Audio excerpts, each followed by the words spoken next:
up for Chicago building owners. Chicago has a new cooling ordinance.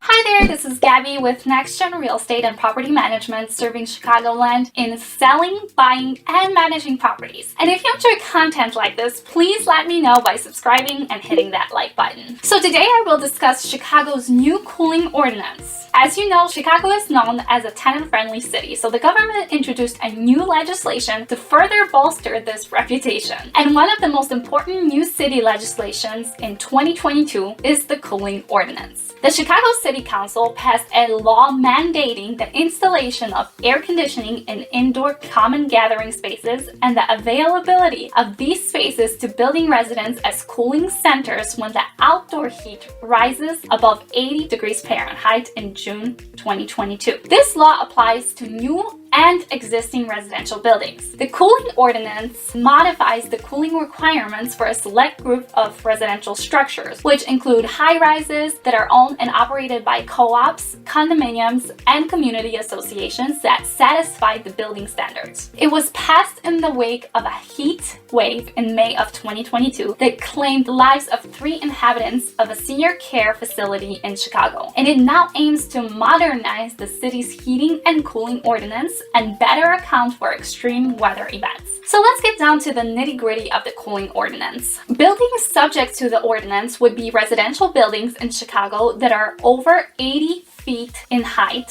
so high-rise buildings, or have more than 100 residential units, or are operating as housing for older persons under the Federal Fair Housing Act. Usually, housing primarily intends for those 55 years of age or older. Licensed facilities, adult family care centers, assisted living facilities, and long-term care facilities are included. Also, condominiums and mixed-use buildings. For non-senior housing buildings, air conditioning is required in at least one indoor common gathering space, accessible to each resident of the building free of charge. And for senior housing, there must be conditioning in all indoor common gathering spaces. Equipment that can provide cooling and dehumidification, also known as air conditioning, is required under the law. Evaporative cooling systems and fans alone cannot provide this need. Building owners must use air conditioning either independent of heating equipment or capable of being switched from heating to cooling mode within 1 hour. You should use supplemental cooling equipment if your building currently relies on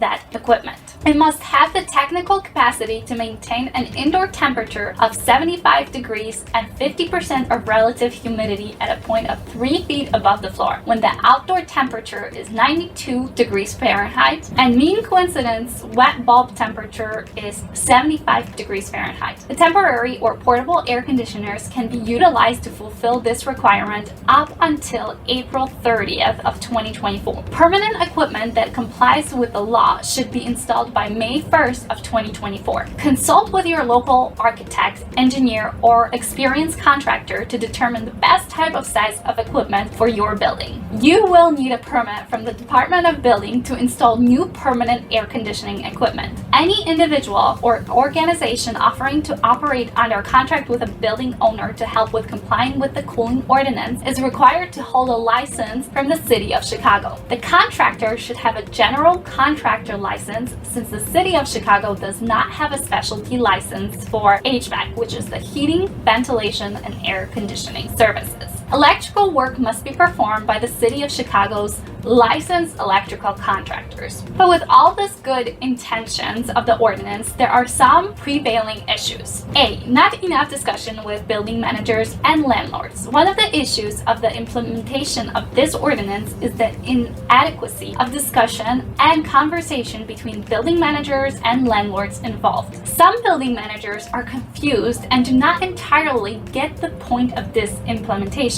B. 2-year deadline might not be enough for the permanent cooling systems. Despite the 24-month timeline, it may not be enough to follow the said ordinance. It will be very costly and hard on the building owners. C. Challenging for buildings with 2-pipe systems. Many buildings in Chicago are not designed to easily provide either heat or air conditioning on specific days. It takes time for 2-pipe central heating and cooling system to switch from heating to cooling or cooling to heating because that system cannot simultaneously provide heating and cooling. During the transition period between the heating and cooling season, in example, spring and fall, temperatures will vary greatly from day to day or even hour to hour, such as that the building requires heat in the morning and cooling in the afternoon. So the permanent cooling space required by the new ordinance cannot be easily met by building owners. Rather, realty experts recommend that these types of buildings should have a separate air conditioning system for a designated